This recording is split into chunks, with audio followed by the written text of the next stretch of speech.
The first light of dawn painted the courthouse district in gold and silence.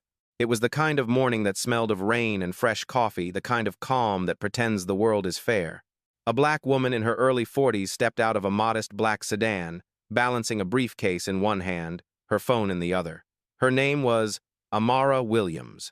To anyone passing by, she looked like another courthouse clerk, maybe an attorney running late for a hearing. No one noticed the quiet confidence in her stride, or the calm in her eyes, the kind that only comes from surviving battles nobody saw. For 3 months she had been away, caring for her mother after surgery. This was her first day back. She took a deep breath, straightened her coat, and smiled at the thought of returning to the work she loved, the pursuit of justice. Across the parking lot, Officer Marcus Sullivan leaned against his patrol car, sipping lukewarm coffee. He'd seen her from a distance, walking through what he called his territory. To him, she wasn't a person, just another face that didn't belong. "Move it, courthouse trash," he muttered, loud enough for her to hear. Amara froze for half a second. The words cut through the crisp morning air, sharp and ugly. Then came the moment that changed everything. Sullivan tilted his cup slowly, deliberately, and the coffee spilled down her shoulder, staining her coat a deep brown. Gasps from nearby staff echoed faintly, but Amara didn't shout, didn't curse. She simply looked at him, her voice calm, steady, almost gentle. "Officer, may I have your badge number, please?" Sullivan smirked, tossing his empty cup aside. "Good luck with that complaint, sweetheart. You're nobody." No one spoke. The world seemed to hold its breath. Amara glanced down, her coat dripping, and quietly tapped a note on her phone. 6:31 a.m. coffee incident. Officer Force Ventwanine. Then she walked away, her heels clicking against the pavement like a metronome counting down to a reckoning. The officer laughed behind her. He didn't know that the woman he'd just humiliated, the one he called nobody, held one of the highest seats of power in the federal justice system. By sundown, his name would be a headline. By sundown, that stain on her coat would become evidence. And by sundown, the city would remember that dignity has no color. The parking lot behind the courthouse always smelled faintly of asphalt, exhaust, and tired ambition. On that particular morning, the air carried something else: tension. It wasn't loud or visible, it lived in the pauses, in the way people avoided eye contact when a uniform walked by. Amara Williams had learned to read those silences long ago. They told stories louder than words, stories about who was respected and who was merely tolerated. As she stepped out of her car, the early sun caught the edge of her briefcase. She looked up at the old stone building, took a slow breath, and whispered to herself, "Another day to do what's right." Across the lot, Officer Marcus Sullivan leaned on his patrol car, nursing his coffee and his resentment. He'd been on night shifts too long, he told himself. Too many people, too little respect. But beneath the surface of exhaustion lived something darker, a quiet arrogance that had been rewarded, a belief that power meant superiority. When he saw Amara walking toward the federal entrance, something in him bristled. Her composure annoyed him. Her silence felt like defiance. In his mind, she was stepping through a door she didn't deserve. "Hey, watch where you're walking," he barked, though she was yards away. Amara paused, glanced politely in his direction, and kept moving. That was all it took. The fragile thread of his pride snapped. "Move it, courthouse trash," he growled, voice thick with disdain. The words carried the weight of generations, not just one man's prejudice, but the echo of a system that had long mistaken cruelty for control. And then came the act itself, a flick of his wrist, casual and cruel. Lukewarm coffee splashed against her shoulder, running down her coat like a stain, the color of humiliation. The smell of roasted beans filled the air as if mocking the normalcy of what had just happened. Amara froze. For a moment, she could hear her own heartbeat. The world narrowed to the sound of dripping coffee and his laughter. People nearby looked away, not because they didn't care, but because caring was dangerous. "Officer," she said softly, "may I have your badge number, please?" Her voice was steady, but it carried something that unsettled him. Authority without aggression.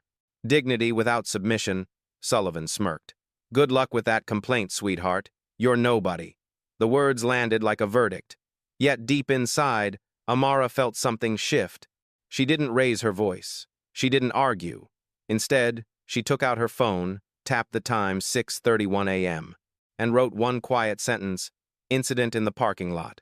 The coffee cooled on her coat, but the anger beneath her calm began to rise, not as fire, but as purpose. What Sullivan didn't know was that his small act of hatred would ripple far beyond that morning. It would unearth years of buried complaints, expose the invisible machinery of discrimination, and challenge an entire department's comfort with silence. But in that moment, it was still just two people, a uniform and a woman, standing in the quiet aftermath of something ugly. Amara walked past him without another word. Her footsteps echoed, deliberate and slow, each one carrying the weight of restraint. As she entered the federal building, the security guard nodded at her with quiet respect. "Morning, Judge Williams," he said. She smiled faintly but didn't correct him when he whispered, "Rough day already?" She only replied, "It's just beginning." Inside, the marble floors reflected the morning light like polished truth, cold, beautiful, and unbending. The world outside continued as if nothing had happened. But for Amara, the world had tilted slightly. That cup of coffee wasn't just an accident. It was a message, one she had heard her whole life in different forms. "You don't belong here." Yet this time, it had been spoken to the wrong woman, and while the stain on her coat would fade, the evidence of his arrogance would not.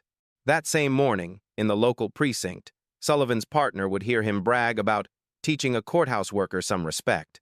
That same afternoon, Internal Affairs would receive an anonymous email with a timestamp, a badge number, and a simple note: "Justice begins with accountability." And by sunset, a file with Officer Sullivan's name would land on the desk of a federal investigator who knew exactly who had sent it. But all that came later. For now, Amara sat in her chambers, coat draped over the chair, a cup of fresh coffee cooling beside her. She looked out the window at the very lot where the insult had been delivered. Her reflection in the glass looked composed, but her eyes burned with quiet resolve. She whispered the same words her mother once told her during marches for civil rights decades ago. "Never meet hate with hate, baby.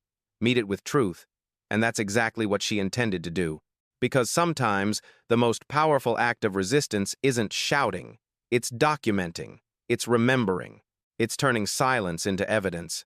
As daylight spread across the courthouse, Judge Amara Williams knew that the real trial was about to begin, not in her courtroom, but in the heart of a system that still didn't see her as equal, and she was ready. By mid-morning, the courthouse hummed with its usual rhythm: clerks shuffling papers, attorneys rushing through metal detectors, the steady echo of heels against marble. Everything looked normal on the surface, but beneath the calm, a quiet storm had begun to form. Inside a small office on the third floor, Judge Amara Williams sat at her desk, her stained coat folded carefully in a plastic evidence bag. The coffee had dried to a faint pattern, one she couldn't stop looking at.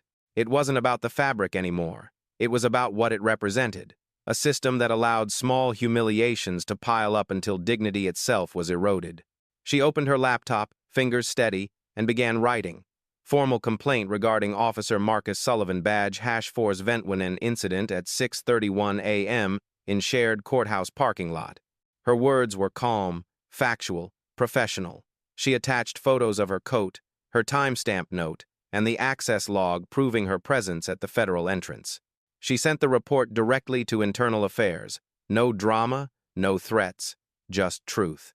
Across town, in the precinct's beige conference room, Sullivan leaned back in his chair, telling the story his way. "She bumped into me, spilled my coffee, and went off about filing a complaint," he said, his tone rehearsed.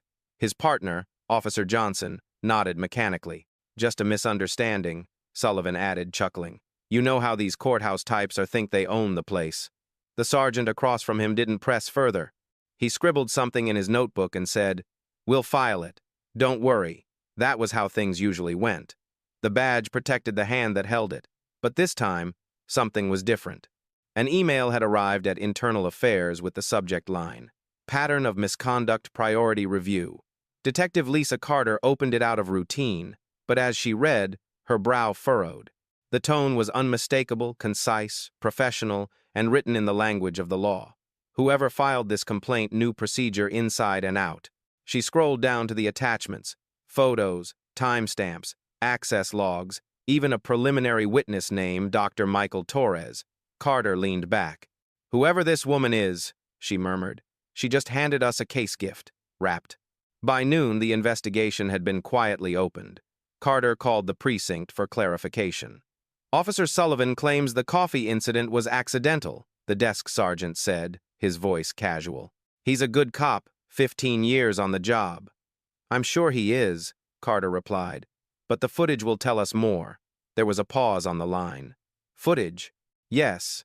The federal building's rear cameras face the shared parking lot. They're on a 72-hour rotation. You might want to preserve that.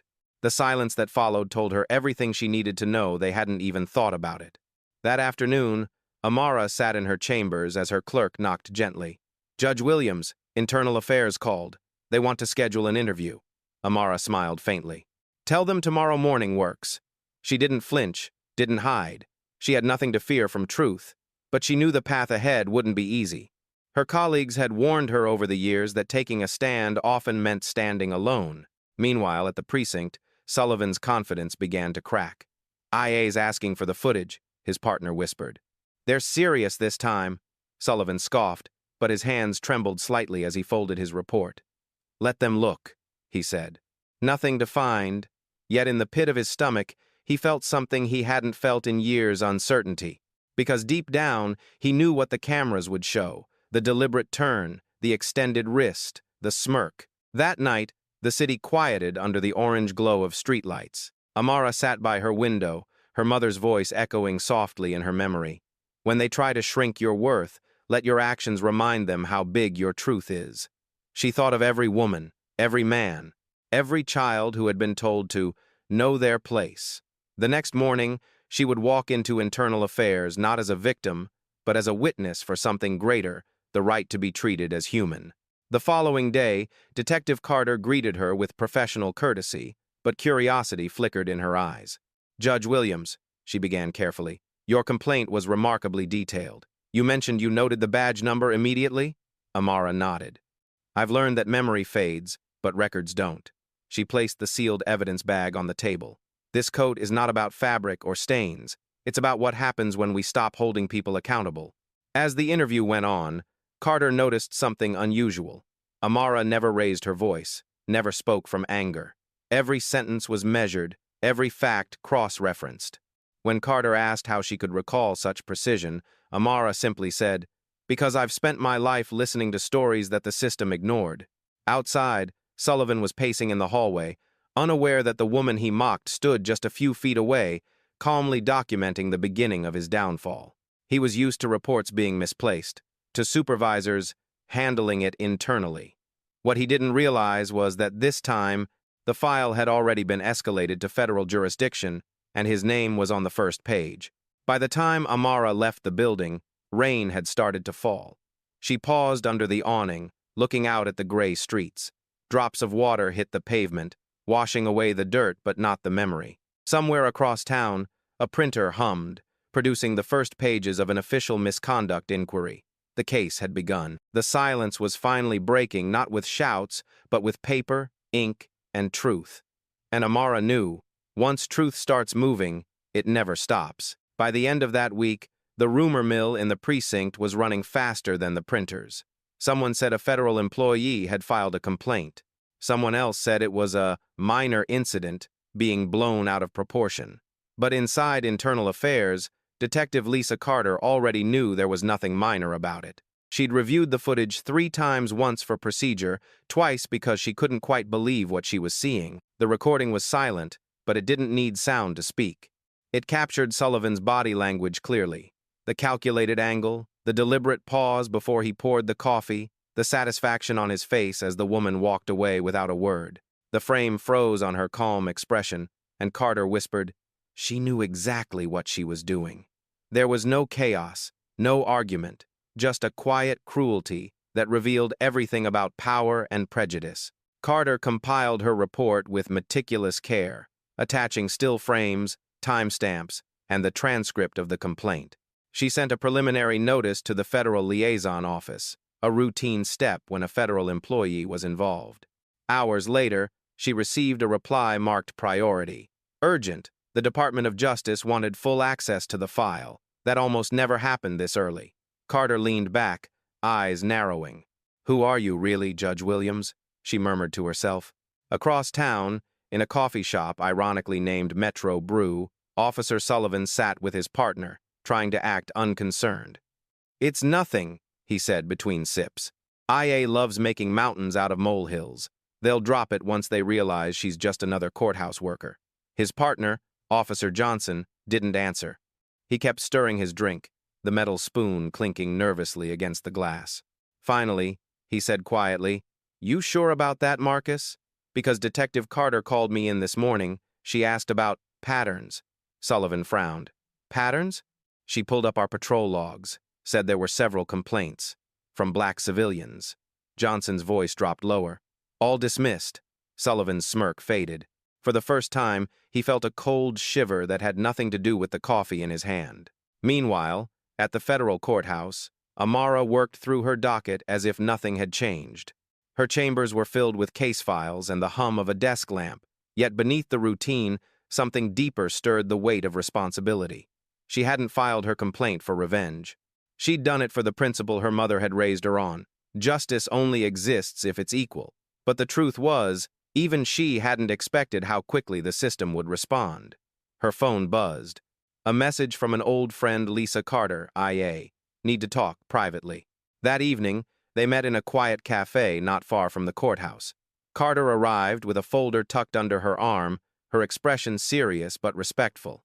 "Judge Williams," she began, "the footage confirms everything you described, but there's more. Officer Sullivan's record, it's extensive." She opened the folder and slid it across the table. 12 prior complaints, all involving black civilians, all filed under accidental contact or misunderstanding. Amara's jaw tightened. "And all dismissed." "Exactly." Carter hesitated before adding, "We think someone inside the department has been soft filtering these reports before they reach us."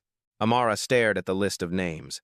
Elderly women, young men, professionals, all people who'd probably walked away believing the system wouldn't listen. Her voice was quiet. "He's not the disease, he's the symptom." Carter nodded slowly. "Which is why the DOJ is taking this case. They've requested a full pattern or practice review. It's going federal." Amara closed her eyes for a moment. She knew what that meant: long investigations, resistance from unions, political fallout. But also, maybe, change. Real change. The next morning, Sullivan was summoned to the precinct for a clarification interview. He swaggered into the room, half defensive, half defiant. "So what's this about?" he asked. Detective Carter didn't look up from her papers. "Just a few details for the record, officer." She pressed play on the monitor. The silent video filled the room. Sullivan watched himself on screen, the smirk, the tilt, the deliberate pour. His throat went dry. "That angle's misleading," he said quickly. She bumped into me." Carter paused the footage. "Before or after you stepped directly into her path?" The question hung in the air like a blade. Johnson shifted uncomfortably beside him, eyes fixed on the floor. Carter leaned forward. "You've been on the force 15 years. 12 complaints in 5 of those years. Always the same language. Accidental, unintentional, misunderstanding. Always the same demographic of victims. You want to explain that pattern to me?" Sullivan's hands clenched on the table. "Look, people like to play the race card when they don't get their way." "People like to?" Carter repeated softly. "Or officers like to use authority when they shouldn't?" Silence. By the time the meeting ended, the cracks in his armor were visible. As Sullivan left the building, Johnson caught up to him outside. "Marcus," he said quietly, "maybe it's time to own this." Sullivan stopped, eyes flashing. "Own what? Being a cop in a city that's lost respect for authority?" But even as he said it, the words rang hollow. Deep down, he knew the truth. It wasn't authority he'd lost. It was decency. That night, Amara sat by her window again, city lights shimmering against the glass. She could feel the story spreading through invisible channels, whispers of accountability, of something long overdue. She didn't smile, not yet. Change was never comfortable, never easy. But for the first time in years, she sensed the system stirring awake, creaking toward justice. Somewhere, on a screen in an office downtown, Sullivan's file blinked red under federal review. And Amara whispered softly, "Let the truth speak now." The following Monday began with thunder. Rain rolled down the courthouse steps like spilled ink, and the city seemed to breathe heavier, as if it sensed something coming. Inside her chambers, Judge Amara Williams stood by the window, watching the storm build. The world outside blurred the courthouse flags whipping in the wind, police cruisers splashing through puddles, yet her thoughts were razor-sharp. She had seen storms like this before, just never from both sides of the bench. For years she had signed warrants, read affidavits, and trusted that truth, no matter how fragile, would find its way through procedure.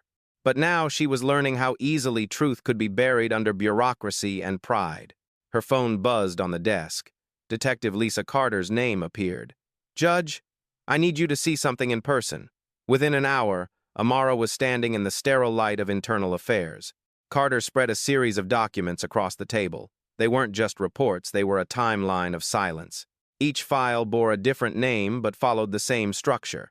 Complaint dismissed, insufficient evidence, officer cleared. The words repeated like a cruel mantra. But it was the details that chilled Amara. The handwriting on some forms matched, the justification paragraphs recycled. Even the timestamps aligned suspiciously close to shift changes. Someone had been protecting Sullivan. Carter pointed to the last column. 12 cases, all logged by the same internal reviewer, Captain Reynolds. He's head of disciplinary review. None of these ever made it past his desk. Amara scanned the page. The victims' names blurred together in her mind. Mrs. Dorothy Jenkins, 67. Marcus Thompson, 24. Dr. Sarah Mitchell, 35 people who'd trusted a system that quietly erased them. Her jaw tightened. "How long have you known this?" Carter sighed.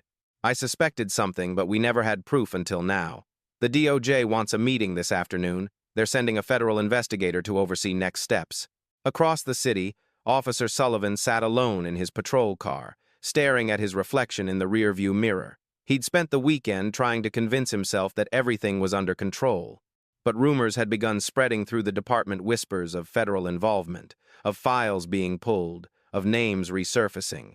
He gripped the steering wheel until his knuckles whitened. The arrogance that once fueled him was now crumbling under paranoia. He replayed that morning in the parking lot, every second of it, trying to rewrite it in his head. Maybe it was an accident, maybe she bumped me, maybe the footage doesn't show it clearly. But lies were slippery. The more he repeated them, the less he believed them himself. When Carter and Amara met with the DOJ that afternoon, the conference room was thick with tension. The lead investigator, a quiet man named David Morales, spoke with deliberate calm. "We've reviewed the footage, the complaint, and the prior records. What we're looking at isn't just misconduct, it's a systemic failure." He slid a folder forward. Inside were printouts of Sullivan's text messages, obtained through a search warrant. The words were venomous. "Another one of those courthouse types. Time to teach her some respect." And another, dated months before. "They never learn unless you show them who's in charge." Morales's tone didn't waver. "These are from Sullivan's phone." And he wasn't the only one talking like this. We found 3 other officers exchanging similar language. Carter exhaled. "That's the culture," she said quietly. "That's what keeps this cycle alive." Amara looked down at the pages. Her reflection caught faintly in the glossy print. She could feel her heartbeat steadying, not from fear but clarity. "Then it's time we stop calling it a cycle," she said. "Let's call it what it is, abuse given structure." Morales nodded slowly. "Judge, the department won't like this going public. Are you prepared for the backlash?" Amara's voice was calm. "If the truth threatens them, then it's not the truth's fault." Outside, the rain had stopped, leaving behind streets slick with reflection. The city seemed cleaner, yet heavier, as if rinsed but not redeemed. News of the federal inquiry spread quietly at first, whispered between courthouse staff, then trickled onto local blogs. Within days, journalists began asking questions, piecing together old reports, interviewing past complainants. The silence that had once protected Sullivan now betrayed him. At the precinct, Captain Reynolds stormed into the break room, slamming a newspaper onto the table. The headline read, "Federal Judge Targeted in Racially Charged Incident Investigation Expands." Officers shifted uncomfortably. "You see what happens when you don't stick together?" Reynolds barked. "They turn on us." But Johnson, Sullivan's partner, finally spoke up. His voice shook, but his words didn't. "No, Captain. Maybe it's about time we stop covering for each other." The room fell silent. That night, Amara returned home to her quiet apartment. She poured herself a cup of tea. her reflection shimmering in the window as thunder rumbled faintly in the distance. On her desk lay a photo of her mother from decades ago standing at a protest, holding a sign that read, "Respect is not optional." Amara ran her fingers across the frame, feeling the history pulsing beneath it. She whispered softly, "You were right, Mama. Change starts the moment someone refuses to stay silent." Across town, Detective Carter sat at her desk, typing her report long after everyone had left. She ended it with one line she rarely wrote, "Recommendation. Full public review." She pressed send, leaned back, and closed her eyes. Somewhere, buried deep in the city's bureaucracy, a chain reaction had begun. A pattern once hidden was now illuminated, and the truth, messy, uncomfortable, unstoppable, was finally moving through the cracks of the system that tried to contain it. And by morning, there would be no going back. The next morning, sunlight cut through the clouds like a verdict. The city seemed quieter than usual, as if waiting for something to give way. In the heart of the police department, an uneasy calm had settled. Desks whispered, doors closed quickly, eyes avoided one another. Officer Marcus Sullivan sat at his workstation, pretending to type reports. But the weight in his chest grew heavier with every headline, every hushed voice that stopped talking when he entered the room. The department was no longer his fortress. It was a cage echoing with guilt. Detective Lisa Carter had spent the night piecing together more evidence. What had started as one act of humiliation had become a map of systemic rot.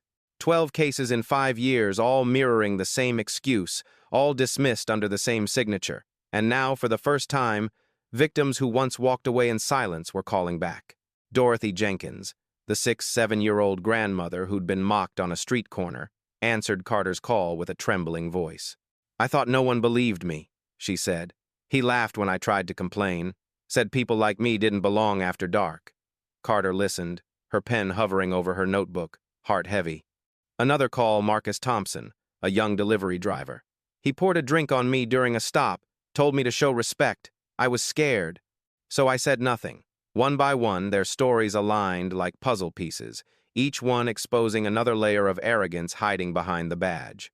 At the same time, Judge Amara Williams sat in her office reading through Carter's compiled reports. She had presided over hundreds of trials, seen the best and worst of human behavior, but reading these accounts struck her differently. They weren't just stories of abuse, they were a study in invisibility. Every complaint dismissed, every bruise labeled an accident, every voice erased because it didn't belong to someone the system considered powerful. Amara closed the folder and whispered, "Justice delayed is dignity denied." The words were her own, but they sounded like her mother's. Meanwhile, inside the precinct, the tension reached its breaking point. Captain Reynolds was summoned to meet with the federal investigator, David Morales. "Captain," Morales began evenly, "the DOJ's concern isn't just one officer. It's your department's pattern of concealment." Reynolds crossed his arms. "We handle our own discipline." "Apparently not," Morales replied, sliding over a folder. "You signed off on 12 dismissals without forwarding them for review. That's obstruction." Reynolds' jaw tightened. "You don't understand how this works. You go after one cop, you weaken them all. They'll stop trusting the system." Morales leaned forward, his voice sharp. "Maybe they shouldn't trust a system that protects bullies over citizens." Word of the confrontation spread fast. Officers began whispering about resignations, transfers, investigations. Sullivan heard the rumors and knew the walls were closing in. That evening, he met with Officer Johnson in the parking lot. Rain misted down, blurring the orange glow of the streetlights. "You said you didn't see anything that morning," Sullivan said, voice low. "You're sticking to that, right?" Johnson hesitated. His face was pale. "Marcus, I can't keep lying. They have footage. They have texts." Sullivan grabbed his arm. "You think they care about the truth? They just want someone to burn. You think they'll stop with me?" Johnson pulled away. "Maybe they should have started with you." He walked off, leaving Sullivan standing alone in the drizzle, the weight of his choices pressing down like the rain itself. Later that night, in a nearby diner, Carter sat across from Morales and Amara. The table was cluttered with folders, coffee cups, and exhaustion. "We've got enough for an indictment," Carter said quietly. "But we need one last confirmation, the internal communication logs between Reynolds and Sullivan. They'll prove collusion." Morales nodded. "We can get a warrant by morning." Amara stared at the steaming cup before her. "It's strange," she said softly. How something as ordinary as coffee keeps coming back in this story, first as humiliation, and now as evidence. Carter smiled faintly. Poetic justice, Judge. When the warrant arrived the next day, the truth finally tore through the last layer of protection.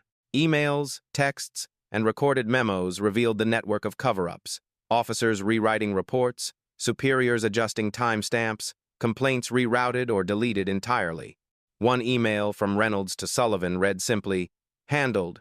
Keep your head down." The date matched one of the dismissed cases. Morales forwarded the files to federal prosecutors with a single line, "Systemic misconduct confirmed." By afternoon, news vans crowded outside the precinct. Reporters shouted questions, cameras flashed. The headlines shifted from whispers to roars. Federal inquiry exposes pattern of racial misconduct, judge at center of case. Inside her chambers, Amara turned off the television and exhaled slowly. She wasn't seeking fame or vengeance, only accountability. But accountability, she knew, never came quietly. That evening, she wrote in her journal, "Power is not measured by how loud you speak, but by how calmly you stand when the truth arrives." Outside, the rain had stopped completely. The streets glistened with reflected light, a mirror for a city beginning to confront its own reflection. Somewhere in a cold evidence room, 12 forgotten files now sat side by side under a single label. Pattern of abuse confirmed. And for the first time, they would not be buried again. The sun rose quietly the next morning, but the calm was deceptive. By 8 o'clock, the precinct was a battlefield of whispered panic. Desks that once hummed with routine now sat under the weight of dread. Federal investigators had arrived not with sirens, but with silence, clipboards, and sealed envelopes. Every officer knew what those envelopes meant: subpoenas, interviews, accountability. For a department that had lived decades in the comfort of immunity, it was the first tremor before the collapse. Officer Marcus Sullivan sat alone in the locker room, the fluorescent lights buzzing overhead. He tried to steady his breathing, but his thoughts kept circling back to that morning, the parking lot, the look on her face, the coffee dripping from her shoulder. He told himself it was just frustration, just bad timing. But deep down, the truth gnawed at him. He hadn't seen a woman that day, he'd seen a symbol of defiance, something his pride couldn't tolerate. That's why he did it. And now, that moment of arrogance was about to cost him everything. Detective Lisa Carter walked into the federal meeting room with her case files clutched tight. "We've traced the chain of suppression," she said to the assembled DOJ team. Every time a complaint came in against Sullivan or his circle, Captain Reynolds rerouted it through an internal pre-screening process. No independent review. No civilian oversight. She tapped the board where 12 names were listed in bold. These people were silenced by paperwork. Across the table, David Morales nodded gravely. "We're moving forward. Formal charges, obstruction, falsification of reports, civil rights violations under color of law." Carter exhaled, her shoulders loosening. "And Sullivan? He'll face both departmental and federal charges," Morales replied. "But we're not done. We need to make sure this never disappears again." Meanwhile, in her chambers, Judge Amara Williams reviewed the morning docket while the phone on her desk buzzed non-stop. News outlets wanted interviews, advocacy groups wanted statements, and law schools were already calling her a symbol of integrity. But Amara didn't feel heroic. She felt tired not from the fight itself, but from how long the fight had taken to reach this point. When Carter arrived to brief her, Amara listened quietly, nodding. "They'll resist," she said finally. "They'll paint this as overreach, as an attack on good officers." "They already are," Carter admitted. "But this time, the evidence is bulletproof." Across town, Sullivan was escorted into the Internal Affairs office for what would be his final interview. 2 federal agents sat opposite him, calm but unyielding. "Officer Sullivan," one began, "you've been accused of violating 18 U.S.C., Section 240, deprivation of rights under color of law. You understand the charge?" Sullivan's throat tightened. "You're saying I assaulted someone because of race? That's ridiculous." The agent slid a stack of printed text messages across the table. Sullivan glanced down his own words, stared back at him. "Time to remind her who's in charge." Another message. "They never learn unless you teach them." His palms grew slick with sweat. "Those were jokes," he muttered. "Private messages." The second agent leaned forward. "So was pouring coffee on a federal judge private too?" The words hit like a hammer. Sullivan froze. The room went silent except for the faint hum of the air conditioner. Outside the interview room, Carter watched through the glass, her expression unreadable. She wasn't driven by revenge, only by the need for truth to breathe again. As she turned to leave, Morales approached. "He knows he's finished," Morales said quietly. Carter nodded. "So does the department." That afternoon, Captain Reynolds was led out of his office under suspension orders. The same officers who once saluted him now looked away. The sound of cameras clicking outside the building followed him like an unwanted chorus. His statement to the press was short and hollow. "This is a misunderstanding. We've always acted in good faith." But the reporters didn't buy it. They had the documents, the signatures, the time-stamped lies. By evening, the story broke nationally. Federal probe uncovers widespread police misconduct. Command staff implicated. At the federal courthouse, Judge Amara walked down the marble hall alone. The sound of her heels echoed softly, the same rhythm that had marked the moment of humiliation weeks ago. Now it sounded different. Not retreat, but resolve. She paused at the entrance to her courtroom, resting her hand on the wooden door. Beyond it, trials continued. Motions were argued. Justice moved forward slowly, imperfectly, but forward nonetheless. That night, she met Carter and Morales for a quiet dinner in a dimly lit restaurant far from downtown. The tension of the last few weeks hung between them, but there was also relief. "Do you think it'll make a difference?" Carter asked softly. Amara stirred her tea before answering. "Change doesn't start with laws. It starts when someone refuses to pretend the wound isn't there." Morales nodded. "Well, the wound is open now." Back in his apartment, Sullivan packed a small duffel bag.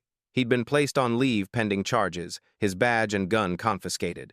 The walls that once displayed commendations now felt like accusations. The news played in the background, his name, his face, his disgrace. He turned off the TV, but he couldn't silence the echo of her voice. "May I have your badge number, please?" What once sounded harmless now carried the weight of judgment. Meanwhile, at her home, Amara sat by the window again, the city lights shimmering below. She held her mother's old protest photo in her hands, the one with the words, "No justice, no peace." Outside, thunder rolled faintly, but this time she smiled. The storm was no longer something to fear. It was something cleansing the air. The reckoning had begun, and there was no stopping it now. The courthouse was packed long before the proceedings began. Rows of wooden benches filled with reporters, community leaders, victims, and officers in civilian clothes who'd come to see what justice would look like when the badge itself stood accused. Outside, protesters lined the streets, holding signs that read, "Justice has no uniform," and "Silence protects the guilty." The rain had stopped, but the air still smelled like tension, thick, electric, and waiting. Inside courtroom 3 Amperes, Officer Marcus Sullivan sat at the defense table, dressed in a plain navy suit, his face pale and drawn.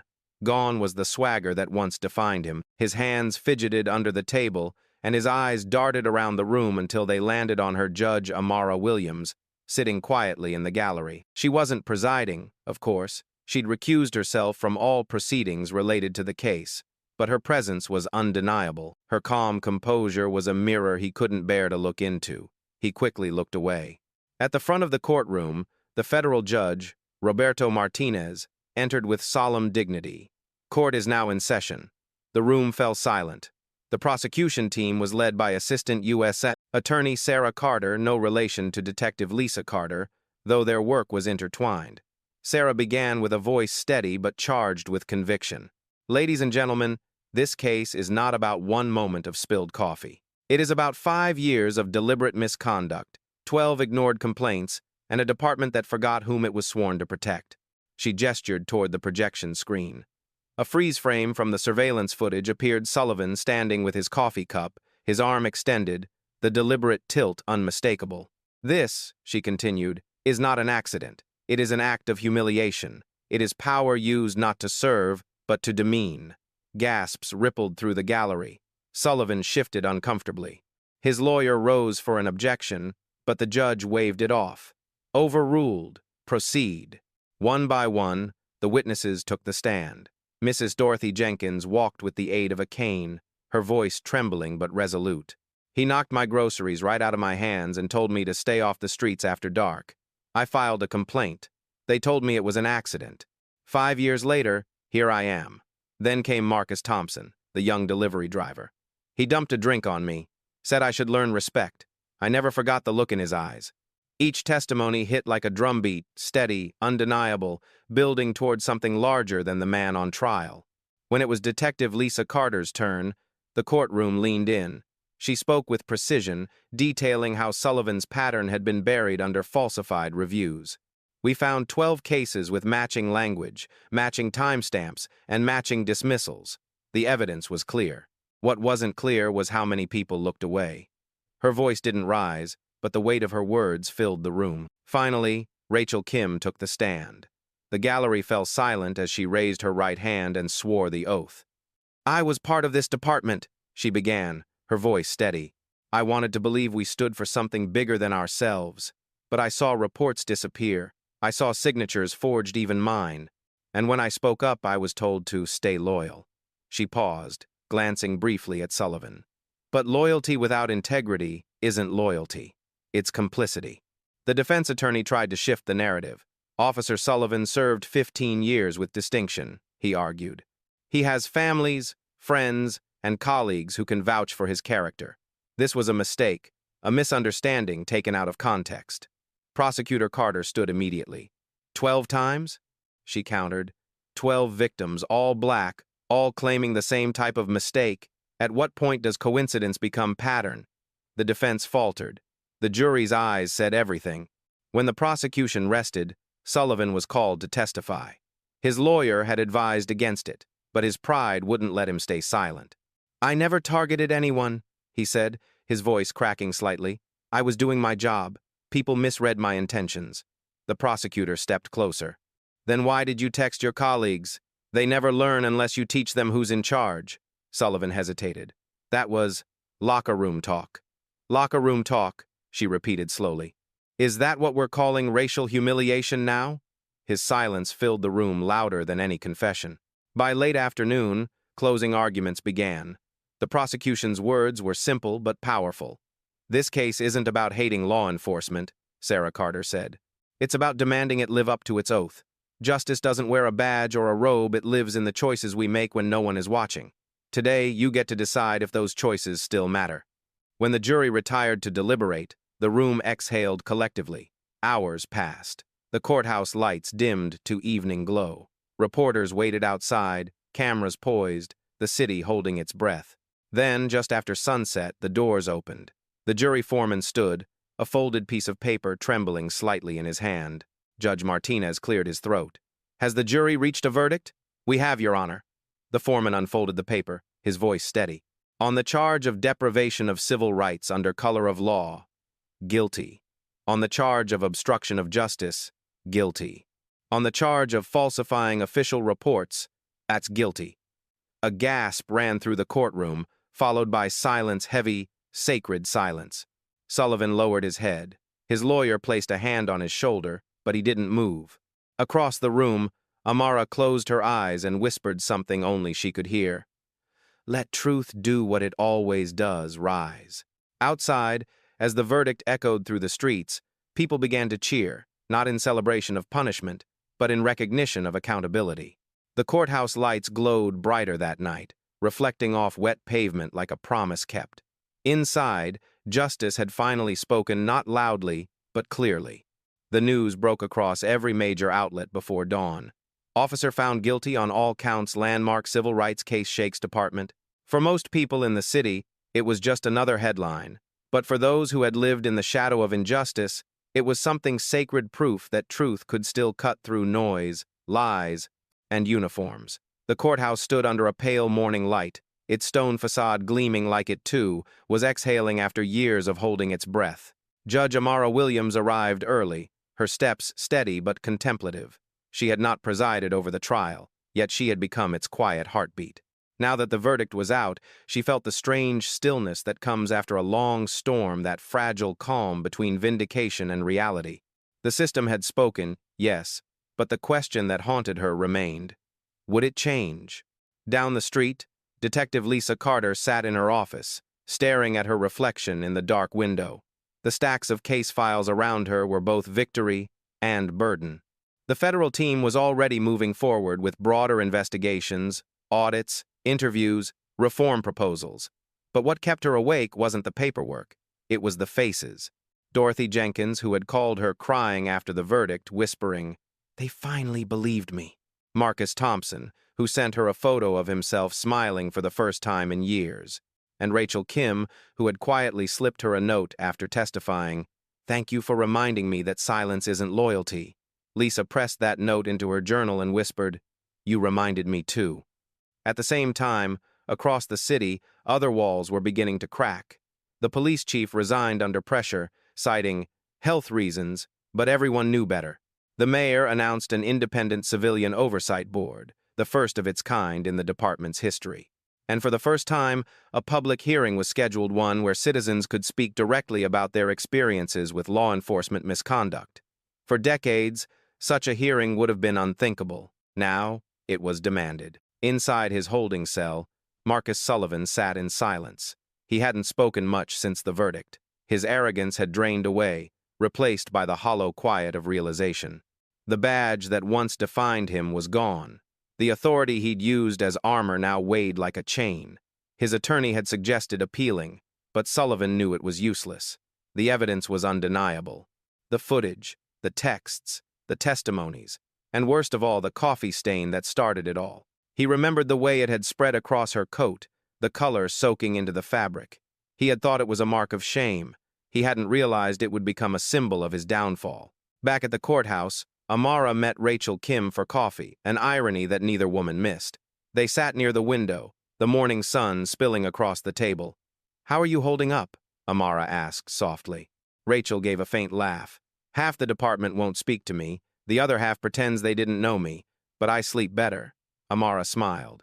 "That's a good start." Rachel hesitated, then said, "When I testified, I kept thinking about something my father used to say, that power is a test of empathy, not dominance. We failed that test for too long." Amara nodded, her gaze steady. "And now you're helping to rewrite the questions." That afternoon, the Department of Justice held a press conference announcing the results of their internal review. Morales stood at the podium, reading from his report. "The investigation has revealed not only misconduct by specific officers, but a pattern of negligence embedded in departmental structure. Reforms are being implemented effective immediately. Mandatory body cameras, third-party complaint tracking, and civilian review boards will now be standard practice." Cameras flashed. Reporters shouted questions. But one voice cut through, clearly a journalist from a local black-owned newspaper. "Do you believe justice was served?" Morales paused before answering. "Justice is not a destination, it's maintenance. Today, we've repaired one part of the system. Tomorrow, we keep building." Later that evening, Amara returned to her chambers alone. The city outside buzzed with celebration, but she sought quiet. On her desk sat the coat she'd kept as evidence. The stain had faded to a pale brown, almost unnoticeable now. She traced it with her fingers, not as a reminder of pain, but as a measure of distance traveled. She thought of her mother again, standing at those civil rights marches decades ago, holding a sign that read, "We don't want revenge, we want respect." The phone on her desk buzzed. It was Lisa Carter. "Judge, you might want to turn on Channel 7, Lisa said, her voice warm for once. Amara did. The broadcast showed a crowd gathered outside the courthouse, people of every color and age holding candles. A young boy spoke into a microphone, reading from a small paper. "My grandma says justice means you're not afraid to walk home anymore." The crowd applauded softly, the flames flickering like hope itself. Amara smiled through quiet tears. She leaned back in her chair, letting the sound wash over her. Outside, the city lights shimmered against the night sky. It wasn't perfect, not even close. But something had shifted. People were watching now, listening, believing. And in that moment, Judge Amara Williams knew that justice, the kind that survives beyond verdicts and headlines, had finally begun to breathe. The city never truly slept after the verdict. Even weeks later, its heartbeat had changed slower, heavier, more aware. Street murals began to appear on courthouse walls, painted not by professionals but by ordinary citizens. One showed a single coffee cup tipped over, dark liquid spreading across a white marble floor, and beneath it were 5 words: "Dignity has no color." Every morning, as Judge Amara Williams arrived for work, she passed that mural. At first, she thought of the day it happened, the sting of hot liquid, the laughter that followed, the silence that hurt more than the act itself. But now, when she looked at it, she saw something else. It wasn't humiliation anymore. It was transformation. Her chambers had changed too. The once quiet space now buzzed with interns, advocates, and law students from across the country, all eager to learn from the case that had redefined modern police accountability.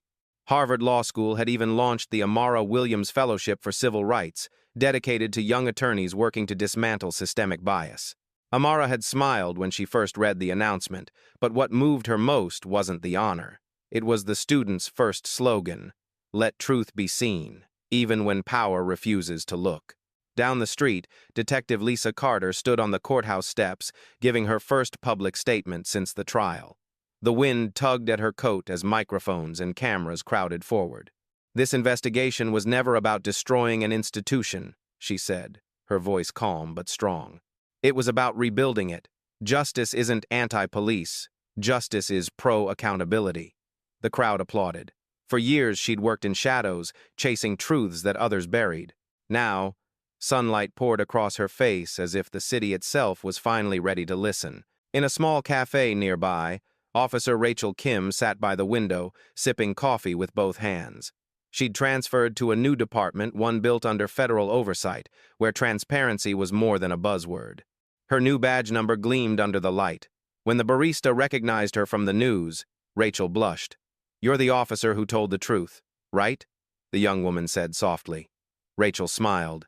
"I just did what was overdue." On her way out, she noticed a poster by the door, a public flyer inviting community members to join the Civilian Oversight Council.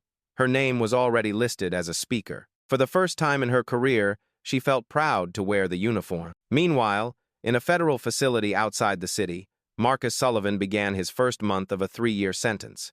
He spent most of his days working in the prison library, a quiet irony not lost on him. The pages he shelved, law, books, ethics, guides, case precedents, were the very foundations he had ignored. At night, he'd stare at the ceiling, hearing echoes of his own words, "You're nobody." They came back to him differently now, as a question instead of a statement. Who had he been without the badge? Who was he now, without the shield of power? In a notebook issued by the facility, he started to write not excuses but reflections. Power misused isn't strength. It's fear wearing a uniform. It wasn't redemption yet, but it was the beginning of something resembling self-awareness. The reforms took hold faster than anyone expected. Every precinct now had civilian monitors, bias training, and a mandatory review process for use of force incidents. Complaints that once vanished into filing cabinets were now tracked publicly online. It wasn't perfect, mistakes still happened, prejudice didn't disappear overnight, but the difference was visibility. People could finally see, and once people can see, they can't go back to pretending. One evening, as the sun dipped below the skyline, Amara hosted a small gathering in her chambers. The room was filled with laughter and quiet gratitude. Carter, Rachel, Morales, and a few others who had carried the case when it was still just a spark in the dark. On her desk sat the same coat from that morning, now framed under glass. The stain was still faintly visible, a soft reminder that even wounds can become symbols of strength. Morales raised his glass. "To courage," he said. Carter added, "To the ones who refused to stay silent." Rachel smiled. "And to the ones who taught us how to speak." Amara lifted her own glass last. "To justice," she said softly. "Not the kind that waits for applause, but the kind that listens, learns, and lives on." They clinked glasses, the sound gentle but resonant, like the closing of a chapter. Later that night, after everyone had left, Amara stood alone by her window. The city lights shimmered like constellations, each one a story, each one a witness. She whispered a quiet prayer, not of triumph, but of hope. May the truth always find a voice, even in the smallest moments, a whisper, a word, or a cup of coffee. As she turned off the lights, the camera of the world seemed to linger on the framed coat, its faint stain glowing under the lamplight. The story had begun with that coffee, a symbol of insult, and ended with it as proof that respect could rise from humiliation. Because in the end, justice isn't born from power. It's born from persistence, from every person who refuses to accept silence as the final word. And as dawn began to touch the courthouse steps once more, the mural outside shimmered under the new light. The words painted beneath it seemed to breathe. Dignity has no color. Justice, once seen, cannot be unseen. The story of Judge Amara Williams didn't end in a courtroom. It lived on in classrooms, in police academies, in the quiet corners of ordinary people's hearts. Her name became more than a headline. It became a reminder that even the smallest acts of courage can start a revolution of conscience. The coffee that once stained her coat became a lesson taught across the nation that power means nothing without empathy, and silence is never neutrality. When we look at the world today, her story still whispers beneath the noise. That dignity doesn't need to shout to be heard, that justice doesn't need permission to exist. It begins in moments, a question asked, a truth spoken, a single person who refuses to bow. From Lisa Carter's determination, to Rachel Kim's bravery, to every forgotten citizen who once believed their voice didn't matter, their courage became the echo that forced an entire system to listen. And maybe that's the truest form of justice, not punishment, but awakening, not revenge, but reform. Justice that teaches, changes, and heals. Because every time we choose to see another person fully, not by their color, their title, or their mistakes, but by their humanity, we continue Amara's work. As the camera fades, the mural outside the courthouse glows under the evening light. Rain slides gently across the painted words. Dignity has no color. Justice, once seen, cannot be unseen. Soft piano music swells. If this story moved you, share it, speak it, carry it forward, because somewhere, someone is still waiting for their voice to be heard. And sometimes, all it takes to change the world is one person who refuses to stay silent.